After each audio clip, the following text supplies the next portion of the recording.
Listeners, Assalamu alaikum wa rahmatullahi wa barakatuh. Welcome once again to our show, Sisters Heritage. This is Fatihiya Saad, and we have a very, very interesting topic today. Subhanallah, very, very sensitive topic. We have two guests from Shama Women's Center, and they'll be telling us a bit more about Shama Center later on. And we are looking at suicidal triggers among the youth. How can we help? Our two guests today are Zubeda Hafejee. Assalamu alaikum, Zubeda. Wa alaikum salam. And Zubeda has 8 years qualified experience as a counselor and has worked within mental health for 13 years. Zubeda's career has led her to work with diverse communities, tackling cultural dilemmas. She's working therapeutically around mental health, trauma, bereavement, grief, and loss within charity organizations such as LifeLink, previously known as Age UK, Quetzal, and Shama Women's Center. She is creating awareness, educating others, and making a difference in society in her passion and commitment. Welcome, Zubeda. Our second guest is Shaila Tayeb. Assalamu alaikum, Shaila. Alaikum salam. Shaila is a qualified counselor at Shama Women's Center. She has been in training as a counselor for 5 years, currently in second year of a bachelor's degree in counseling. She's working with diverse communities, offering therapeutic counseling and providing workshops and training for those who struggle with mental health challenges. She's been looking at trauma, abuse, bereavement, grief, and loss.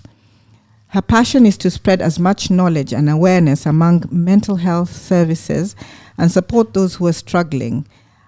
She would like people to know that there are safe places to turn to where they can get help and support so that they do not suffer in silence and have a better quality of life.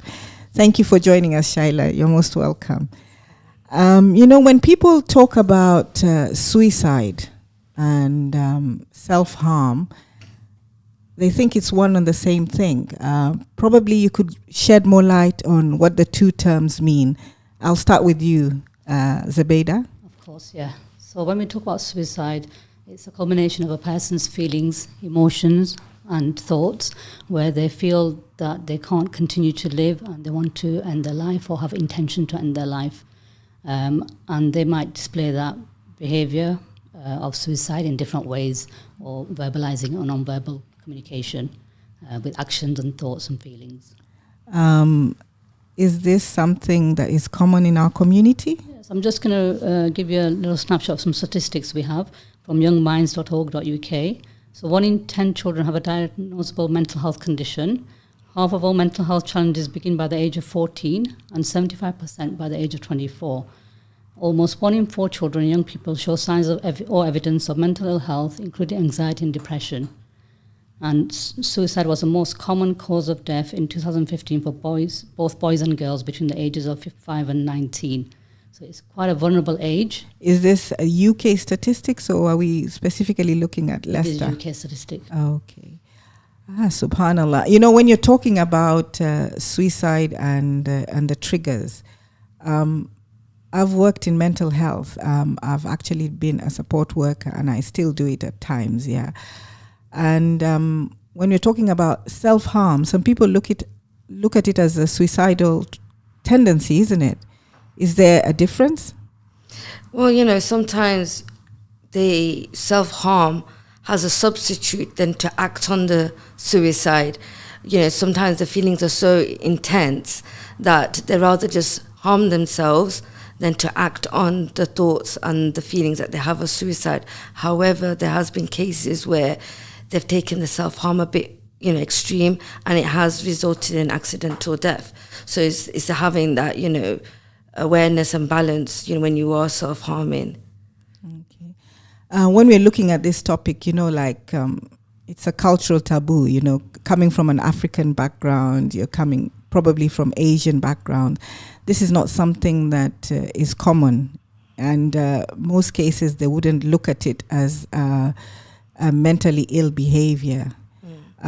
What are some of the cases that you've come across that you've had to tackle, and probably help people who have these tendencies, who come to you as a counselor?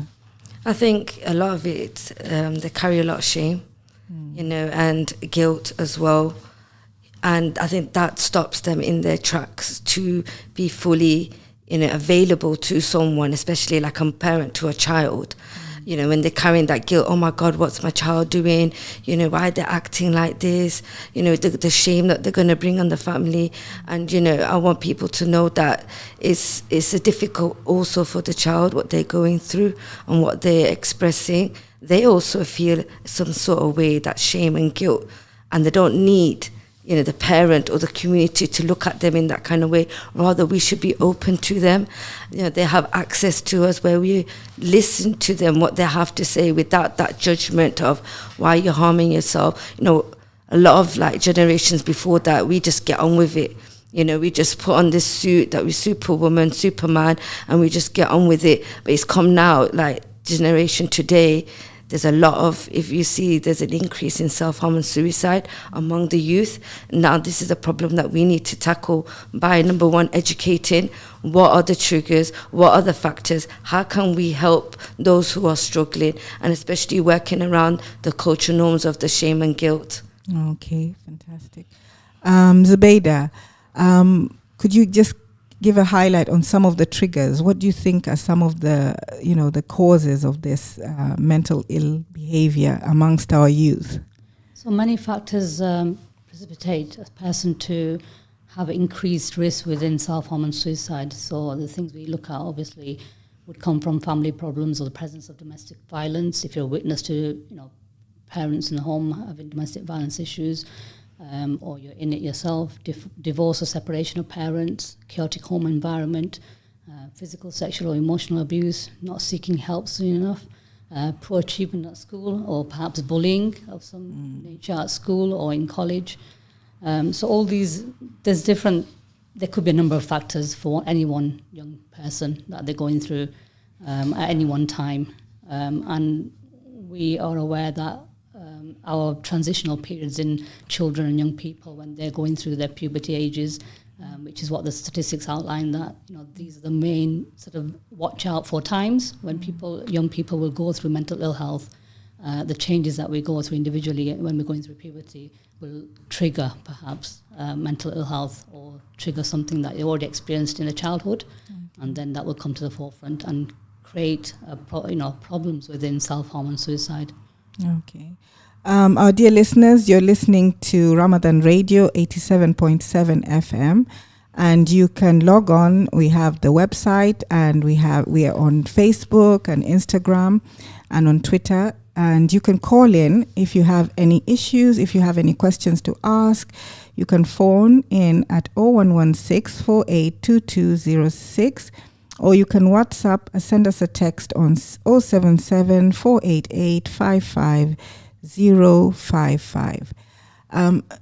Being specific to Leicester now, I'm looking at Leicester as a multicultural community, and we've had an influx of people from all sorts of background, especially most recently asylum seekers, refugees, and so on and so forth. And some of these are finding it very difficult. Some of these ethnic communities are finding it so difficult to blend with the community per se. And hence, even the children are probably getting a lot of bullying in school. Have you encountered cases like this, given the fact that it's a multicultural community and probably people are not tolerant, to people coming in from other areas? Could this be one of the cases that you come across? Absolutely, yeah. There's, again, like I said before, there's different factors to somebody seeking out support for mental health. A person's individual journey will bring them to the point where they're struggling with their mental health, and nobody is foolproof from that. Everybody will experience mental health in their lifetime because of the challenges and the issues that we all go through individually in our transitional periods and different stages of our life. Whether you're a carer, you're a parent, or you're a child, everybody will be affected by mental health at some point. Can I have Sister Zubeda near to the mic, please? Move closer. Oh, thank you very much. Would you like to repeat that? Probably the listeners didn't hear that. Could you repeat some of the traumas associated with people coming in from other ethnic backgrounds, and they're trying to settle in and integrate with the community? How are these factors contributing to these tendencies of suicidal triggers? So, as I explained, it's a person's individual journey. So you have a lot of different cultures coming to the UK following trauma from war-torn countries, and they've suffered neglect, abuse. They have nothing in their life. They've been affected by war. So we can imagine what the traumas, the kind of traumas they're going through. And when they reach out, they are going to feel lost. They're going to feel confused, especially if they come to a different country. They don't know what the services are available. There's lots of different services, but they might not be aware of them. They might not speak your language, so might struggle to seek out the services. Okay. Shaila, would you like to add anything to that? I think, people that come from externally into the UK, they miss out on that community connection. Things are different here in the UK as to where they come from. So adapting to the lifestyle of the UK, and this is why you see a lot where a lot of communities of the same kind try to, live together and be together, because it gives them that sense of, it's familiar to them. And when they don't have that, they feel a bit lost, because each one of us, we're individual. We come from a culture, we come from a country, and that's embedded in us. It's like our DNA. Now, to move away from that, it can cause a disruption in someone's mental health, because they feel like, who am I? What is this kind of lifestyle? What environment am I in? And I think that might play a contributing factors. When they go into school, things are different in school. The bullying may take place because they're different, they look different, they speak different. So that can also be like a contributing factors as to why one might struggle. Okay. The parents out there, what can they look out for if they may be worried that their child is self-harming? Are there any indicators? Some children are quite, will come to the parents and say, look, Mom, I'm self-harming. But some of them are quite, they feel shameful. So noticing like any cuts or bruises, burn marks on the child, if they're feeling unwell, because, self-harm is not just cutting, it could be an overdose. So are they like feeling a bit drowsy? Are they sleeping? Or they don't feel like they're with it? There could be like an overdose.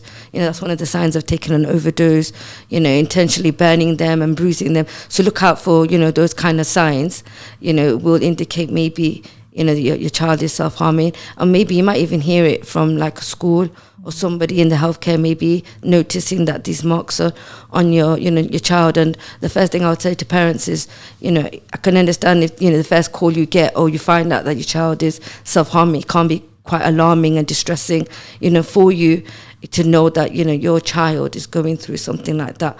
And what I say is to parents, just take a step back, recognize your own feelings of how you're feeling before you try and talk to your child, because you can then, affect the child by your own way of feeling, and you don't want to do that because the child is already vulnerable at the moment. So recognize how you're feeling, work with what you're feeling and process what you're feeling first before you try and, give that support to your child, definitely. I'm sure at this point parents would be curious to know are these behaviors just inherent, or can they be copied from others? What are the statistics you've come across with regards to this? So it can be societal, environmental, and or personal life challenges. It's a mixture of things. It's not anything specific. So there's nothing specific, and there's no particular personality or probably community that is more common that you can say, yes, this community, more children are coming out with these tendencies, or it cuts across all communities. There's no difference. I think it does cut across all communities, but I think with culture and religion or background, obviously there's differences, isn't there? In what we're taught, how we're brought up with different cultures, how we view mental health in general, how we associate with our family members who have mental health, ill health. how we support our people with mental ill health. So if we have different attitudes to mental ill health, it's going to have an impact on your overall support outline. Okay. You've talked about religion, and alhamdulillah, we're all Muslims. Has this, the fact that we've had cases of Muslims presenting with this, has this also been a challenge, of patients coming to you? They're Muslim and then they have this struggle, they have this struggle that they are having these tendencies. At the same time, religion does not give room for, suicidal thoughts. So Would you like to comment on that? Of course, yeah. So we are a BAME organisation, so most of our service users, clients may be from BAME ethnic minorities, but we're not just for BAME, obviously we're for the wider community as well. Our service is open to all. But because we're BAME and where we're placed in Highfields, Leicester, we obviously have a higher rate of BAME cultures coming to us for mental health support. Yeah. Do you now use the fact that this knowledge that these people are coming from different cultures? Is there a different way you do your counselling towards them? Of course, absolutely, yeah. So if somebody is coming with a religious cultural background, they might actually indicate at assessment point that they want somebody of similar background or similar culture, at least, so they can relate to them better and understand what kind of difficulties they might be individually experiencing because of their culture or religion and the demands and expectations one has through, having been brought up with a religion or culture specifically to them and what that entails. So there's many different things we can talk about, obviously, within religion and culture. But yeah, you mentioned just now about acceptance of mental ill health in culture and religion, and you mentioned suicide and self-harm. So obviously, I know from experience and working with clients that there's a lot of conflict in a person individually when they come from a background of culture and religion, and then they have mental ill health, because there's, as my colleague has said, there's shame, guilt, expectations. If you're a young person, especially if you have expectations, your parents have expectations of you, and you've been brought up in a certain manner according to your religion and culture, and this is what defines an individual and their identity. That's how they connect with themselves. This is who I am. This is how I represent to other people, and this is my standing in my community. So this is quite, an important factor in somebody's understanding of their own mental health as well, because these things will correlate in how they also deem themselves within mental health. If they've not been, if the family's not had conversation about mental health, it's not something they do out of normality, then the child or young person might feel like there is a shame, there is a stigma to what they're experiencing. Maybe it's not the family they can reach out to then. But there's lots of services where they can speak up. They can speak up to a teacher at school. They can talk to their friends. The friends can then encourage them to get help at school. They can go to their GP if they're old enough on their own. They can get support from a parent or a cousin if they relate to a cousin better, or an older person than what they are. So there's different avenues children, young people can reach out for support. But I think when we're talking about culture and religion, there is definitely a stigma around mental health. There's no point not discussing that, because there is a stigma in all the different cultures, not just in Islam, but there's a stigma within mental health and how we address mental ill health and how we understand it. So I think as a centre, as a BAME centre, we try to demystify some of the myths and some of the things that we go through culturally and religiously, and we work with the individual to support them on an individual level. So whatever they have, reservations they have about their thoughts and feelings about mental health, we try to work with that. We try to support them and listen to them, and let them express what they're feeling, and then facilitate that support through therapy. Okay. Would you like to add anything, Shaila? I think from a religious background, I've had clients where, they're aware in the back of their mind, suicide is like haram. They can't do it because, in the day, what they're going to say when they go back, to Allah subhanahu wa ta'ala. But I want people to be aware that when you're suffering from mental ill health, it's different. There is an exception there. If someone, commits suicide because they're struggling, that doesn't mean they're doomed to go Jahannam. they had a problem, they have an illness. So showing compassion to someone who's struggling, and even with clients that we work with, they already feel, like I said, that shame. We don't need to also put that on top of them. So giving, like my colleague said, that safe space where they're able to talk freely about how they're feeling. And if in regards to religion, that Allah Ta'ala as well, He's most merciful, most compassionate. So He's also allowed that room when someone is struggling. It's not going to be, if you die because you're struggling for mental ill health, you're going to be doomed to go to Jahannam. That's not the case. I think the stigma also goes to the kind of help they can get. People have the mentality that seeking counseling or psychiatry services is also something that is a taboo. Why would you do that? Okay, we have a text. It says, Assalamu alaikum. What can you do if one is in denial of their mental illness? Who'd like to tackle that one? Yeah, so I think it's a conversation, isn't it? It starts off with a conversation. If they don't want to speak to the person that's concerned about the person that's actually got those difficulties in mental health, then one can direct them to another person they can speak to, or services, for instance, your GP, and support that person to open up the idea of just having a conversation with the GP. That's the first protocol, for mental health. So early intervention. Okay, we have another text. My son is 14 and he has selective mutism. He suffers from anxiety around people, and recently he stopped going to school due to anxiety. Whenever I put pressure on him to go, he reacts by saying, I wish I wasn't born, or nobody understands me. What's the point of living? Also, he's now doubting the deen, questioning why Allah is allowing suffering. I'm a single mom and don't have family around. Where can I get help for him? The first point was to take him to the GP. These are clear signs that, he's feeling low, he's got anxiety, he's finding it difficult to be around people.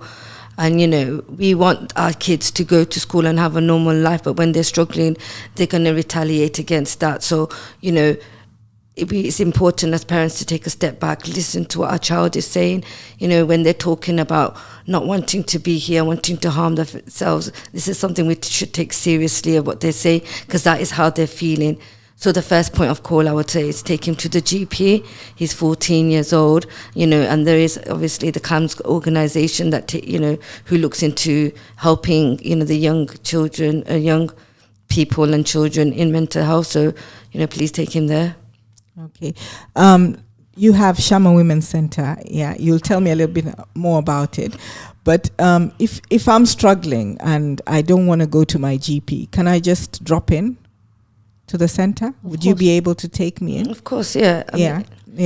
Yeah, so anybody can call in person. They can contact the office, our main number for Shama Women's Center. Then the receptionist will obviously determine what your call is about and ask you what kind of services you need, what your issues are, what your problems are, and then you'll be referred to the counselling team, which is where we filter in, be my colleague, and we'll call you back and discuss your needs and requirements. If it's a mental health issue, we'll give you guidance around that, and hopefully if counselling is what you need, then we can add you onto that waiting list. Unfortunately, we do have a waiting list, but there are other services as well in the interim, not just a waiting list. So being the first point of contact, same as the GP, what's the difference in the services that you would be able to offer? If I have the choice as a parent, what would you advise me to do? I mean, it depends on the severity of the case. If you're looking to get help, to talk about your mental health, to understand it, to find ways to cope and look at it in a more positive light, that's where counselling comes in. People go to counselling because they have this negative way of thinking. They've gone through something, they don't understand it, and it's affecting their lives and it's coming out in behaviours. People generally approach therapy because they want to start making changes in their life. They're struggling with anxiety, depression. What is this about? Why is it doing this? So we can offer that as a counsellor. If there's someone that is self-harming, thinking about suicides, ideation, we can also support that, but we can't put anything in place. Like, for example, a young child that's, has, ideas of suicide and actually doing self-harm. We're not going to be able to give the help like a GP will. So CAMS have more interventions in place, like psychology, psychiatry, medication that they can put to help the child. We are more of a talking therapy, what's going on with the feelings and the thoughts. So that's the difference. Okay. I think the sister has texted again, and she says, I took him to the GP and was referred for group counseling, but there is a long waiting list and my son doesn't want the group counseling. Yeah, that can be difficult, for a child to speak up about what they're going through. It's really, really difficult. And I would say to this parent that unfortunately, GPs can, refer you somewhere. And unfortunately, when your child's feeling like this, you feel a bit helpless, I would say go back to the GP. If your child is, feeling that he cannot attend this group, there has to be something else that can take into place. It's always, you might have to take a couple of trips to the GP. I know, several parents that, one trip to the GP is not enough. They have to keep going back, especially if the child is still, displaying this kind of behavior, these thoughts, and these are serious thoughts. So go back to the GP. I tell the GP exactly how your child is feeling and what more you need from the GP. Do you promote group counseling also at the Shama Center? We do have spaces and time where we have a workshop delivery for mental health awareness. So different topics like might cover depression, might cover mental ill health, anxiety as a subject. So we do have workshops. It's all advertised on our website, all the platforms. So yeah, we do workshops. We don't actually have any group counselling or group therapy in our centre, no. Yeah. Would you advise the sister to come to the Shama Center? It depends on what the sister's mentioned that the child has selective mute, is that right? Yes. Yeah, so the child, is it he or she, he has special needs, I'm guessing, from what she's explained. So it would be more of a psychiatry. So it's more of a GP, health visitor, school nurse. You can contact your school. Anybody can contact their community school nurse through the GP. The GP can provide the details. This particular child obviously has special needs and maybe even going to a special needs school perhaps. So they need to get more guidance and support from that avenue perhaps. But for her, if she needs that support, because I can understand that she might be struggling as well, with her, her child feeling this way, by all means, she can come to Shama Women's Centre and we can offer that therapeutic support for her during this journey that she's going through. Yeah, I think that is something that is very important, supporting the carers. Yeah. Yes. And is that something you advertise if people have, they have been looking after mentally ill patients or family members?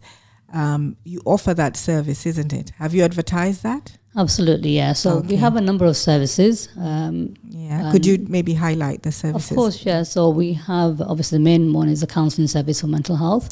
That's one-to-one counselling. And then we have the befriending service where we have a volunteer department where our volunteers are trained within mental ill health and bereavement, grief and loss, which we deliver in-house, a training for the volunteers. So they have a level of knowledge when they come to do the volunteering. They have an interest, they have a passion to support people, and we provide the training to equip them to support other people within befriending program or the telephone support calls, which was actually initially started in COVID time. So we had a named outline, which was Corona Comrades telephone support service. Because of the loneliness, isolation, and all the different things that everybody went through COVID time. So that was born out of that, really, the need for the fact that we're all in-house, in the houses, and, services were really sort of shut down and things like that. So we were delivering those services through COVID time. So that has continued with us. So there's a telephone support service manned by the volunteer workers who have a level of training and knowledge. And they support individuals who might be struggling with mental ill health or bereavement, grief or loss, or any type of trauma within the capacity that they can support within that.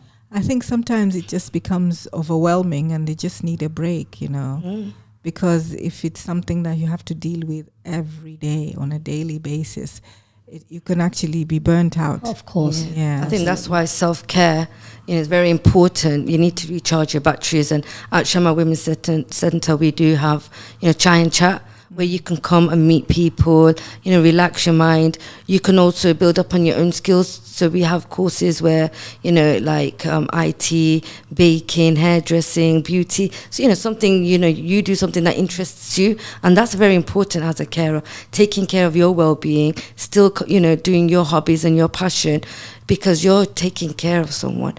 And if your batteries are low and you have no motivation, how are you going to really fully support that person? So Shama Center, Shama Women's Center is a pillar in our community that opens its doors to all of these people that can access our services and, to engage in their hobbies and their interests, and uplifts them and gives them skills, to be able to move on with life. Yeah.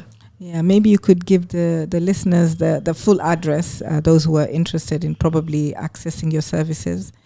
Where is Shama Women's Center located? So it's located on St. Peter's Road. It's just opposite the health centre. So I think it's 139? It's 39 to 45 Sparkenhall Street. Yeah. Highfields, Leicester. Okay.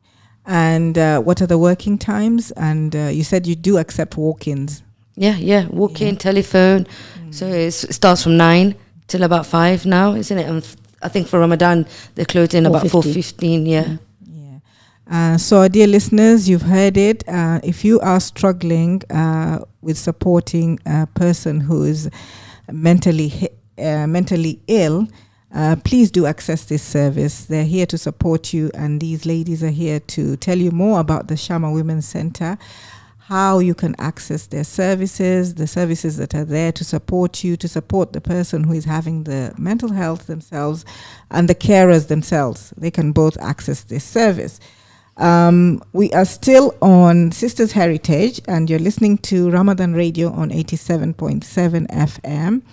You can still phone in at 0116 482206, and you can text through WhatsApp on 077 488 55055. For the parents, what else can you give them to support them, those who are really, really struggling? And as a sister mentioned, she's single, and in most cases, if the burden was shared, it would be easier, isn't it? I think that's the problem where, when we suffer like this, a lot of people think that we can suffer in silence, and that's not the case. There is a wider community out there that may understand, and you can meet those people at Shama Women's Center. So like I said, coming for the chai and chat, because there are a lot of people that come there that are vulnerable, that are going through something as well. So you feel like you are in a good community there, and I do encourage, all our listeners and people out there to be more open-minded when someone is going through something, challenging, has like self-harm and suicide, even among themselves and in the children and young people, so that they're able to talk and express themselves. Because, it's that when you share that burden, if you feel a bit lighter, it's like it says, it's a community that grows a child. We should be that, we should follow that. So having that openness without judgment, unconditional positive regard, to be able to listen to a person, just as, we'd expect Allah to give us that unconditional positive regard, we should follow that attribute and give that towards the ummah and anybody else that is struggling. Yeah, definitely. And there are many, many community centers that are offering coffee mornings. I've seen quite a few advertised. My own charity called Sisters for Islam does offer a support service for women. And we've been having weekly halakas, we've been having get-togethers, Eid parties, and the most recent endeavor to bring people together will actually be happening this Saturday on the 23rd of March. So I would ask all those sisters who are lonely and they would like to meet other sisters and get to know the community, please do come to the Sisters for Islam annual iftar gathering. And we're having it this Saturday on the 23rd of March at 4 p.m. Come in at 4 p.m. at Tayeb Masjid Madrasa area. Tayeb Masjid is at 362 St. Saviour's Road at LE5 4HJ. all are welcome. Muslim, non-Muslim, reverts, anyone who's just thinking about Islam, everyone, refugees, asylum seekers, everyone is welcome. Women and boys under 10. So please do join us. And I'm sure you get to meet other women who may be having these struggles. You make friends. We've had lifelong friends made from these coffee mornings. We've had a lot of community support from these gatherings. So I would encourage sisters, if they hear of any community event, to attend. It has been a lifesaver for quite a few people. Would you like to add anything to that? I'd just like to outline some of the services that we've mentioned so far at Shama Women's Centre. So we have in-house a creche for children for part-time hours in the mornings. If any ladies are struggling to come out of the house, they've got small children, they're feeling isolated and lonely, they can access, for the children in the creche, they can get the creche worker to give them details. Do they have to pay for this? So it's government funded. So, if your child is small, if you're eligible for funding for childcare, you can have a word with our manager for the creche, and she will go through all the details with the parent. So then the ladies can access the classes, the wonderful classes that we have at Shama Women's Centre. So all the classes are there to, bridge isolation, gap with loneliness, people who are separated, divorced, people who are struggling financially. So the other services we do have is benefits advisor. We have a domestic violence support worker in-house. And like I said, we have a very big volunteer department. So if anybody's wanting to volunteer as well with our services, we're more than welcome to, they're all more than welcome to inquire with us to support our many services that I've spoken about today within the telephone support calls for mental health and the befriending program. Okay. So when you talk about befriending, any person, any age can So our apply for this? services predominantly are open to women in-house. That's just for the adult classes, for women to empower and to give them sort of skill set and raise their confidence levels. We're not just here for women. We do have a mental health service for men as well. Okay. So our services are open to anybody over the age of 16, males and females. Young people as well. I guess the name Shama Women's Centre, you can be misleading, and men might think they're not really welcome. No, absolutely. So for mental health, our section for mental health is open to all and anybody over the age of 16 who might be struggling with mental health. We do have rooms accessible for men's counselling as well within the centre in-house. So that's not a problem. We can facilitate for men's counselling. We have been doing this for 6-7 years now. Yeah, so there you've heard it, our male listeners. They haven't left you out. You're most welcome to Shama Women's Centre if you need support in that area. Do you have any take-home points for the listeners? I'd like to mention a few things around what we've discussed today. So for parents, important points to take are: listen to your child if they're distressed, if they're hurting, or if they're upset. Listen to the words that they are saying. Listen to them, acknowledge their feelings, acknowledge their emotions, give them respect for what they're saying, give them praise for coming out and opening up about their difficulties and anxieties, because there's a lot of stigma around in our culture and perhaps our background where some young people are not feeling like they can open up in their family homes. But that's okay. They can reach out for services externally as well. But if parents are listening, I think it starts off with a conversation, doesn't it? Listening is very important, and especially when your child is feeling vulnerable and alone and isolated with their difficulties in mental health. They are going to be having a lot of expectations from either carers or parents to be heard. And that's what's important. I think just listen with an open mind. It's hard to be not judgmental, I suppose, when you're a parent and just concerned about your child within mental health, because it can escalate very quickly when somebody is feeling very ill with mental health. But just be there for your child. And I think that is an important bit, just listening. Yeah. Any parent, I'm sure that's what they're trying to do. Just be there. And just love them, you know, unconditionally. Let them know that you're there no matter what they're going through, and that, you know, this is not going to be the main focus of their life. You know, engage with the child, try to bring out their interests as well. If you can't do it in the home, take them for a walk, take them for a drive, get them a milkshake, you know, get them I heard sports is also very good, you know, encourage them to engage in sporting activities. Yeah, but there's a lot of people that, because of the anxiety, they don't want to be around people. So maybe having that one-to-one time first. So like I said, maybe go for a drive, get a takeaway in the car. Cycling. Be in nature, go walk in the park, which is known being in nature, is very good for us. So bring out the good qualities about your child. Remember you used to like this, or get them, if they like painting, get them an art set, when you're feeling like this, looking at different ways to cope, with the and emotions. they could express themselves through painting, you'd be able to know what they're feeling by whatever they paint, isn't it? Looking at other ways, healthier ways of coping their emotions, rather than just going to cutting and overdose. There's so many coping mechanisms out there, and along with, if you come to one of our workshops that we'll talk about briefly, we'll explore more about different, ways, you can use these coping mechanisms to help your child rather than using the harmful ways. Oh, which workshop is it that you said? So we're going to be having a workshop of mental health for parents, who have children and young people that are struggling with their mental health. And it's a 2-day workshop. When is it? At the moment, we don't have a given date. We're trying to get the numbers in. And, you can contact Shama Women's Centre. And is there a phone contact? Yeah. Probably you could read it out. Yeah, it is. Of course. You get it. It's 0116 251 4747. So I'll just repeat that. 0116 251 4747. That will connect you to our reception, and you can make a note, say that you're interested in our workshop. They'll take down your details. We are looking to, offer this workshop online and also in face-to-face, depending on the numbers that we have. But it's a very good workshop. It educates the parent and supports the parent as what the child might be going through, what help that they need and support and coping strategies. And also we'll be looking a bit more into suicide and, day 2 and self-harm. Is there anything you'd like to add more to that, Zubeda? Yeah, just about reaching out. Everybody needs to reach out at some point in their life.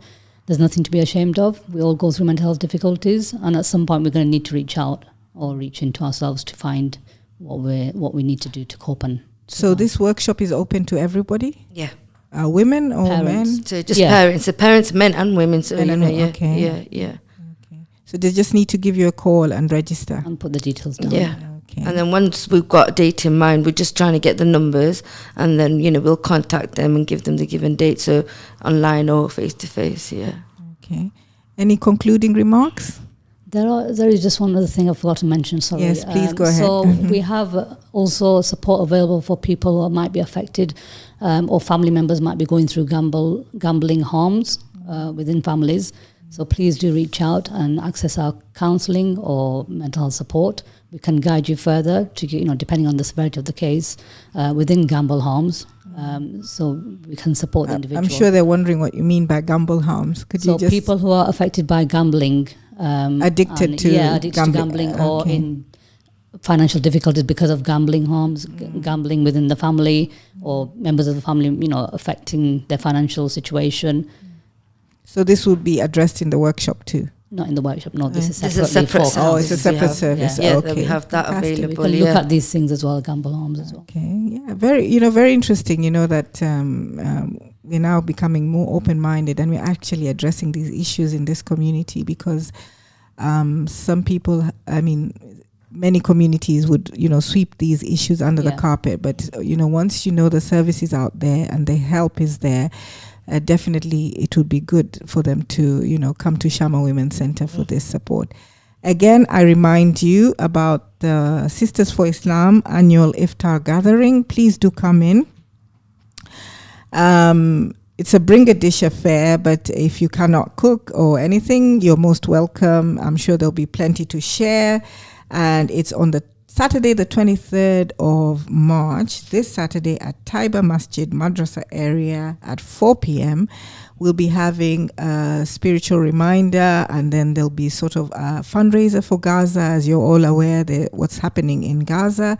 So we're trying to get in some funds to support our brothers and sisters there. And it's at 362 St. Saviour's Road, LE5 4HJ. Once again, I'd like to thank our presenters, our guests, Zubeda, Hafejee, thank you for joining us, and Shaila, Tayeb. Thank you. It has really been enlightening. The session has been very, very useful, and I'm sure a lot of our listeners have found information that will be very helpful. And inshallah, bidnillah, we will see you next week for another Sisters Heritage program. Subhanaka Allahumma bihamdika nashhadu an la ilaha illa anta nastaghfiruka wa atubu ilayk. Assalamu alaikum.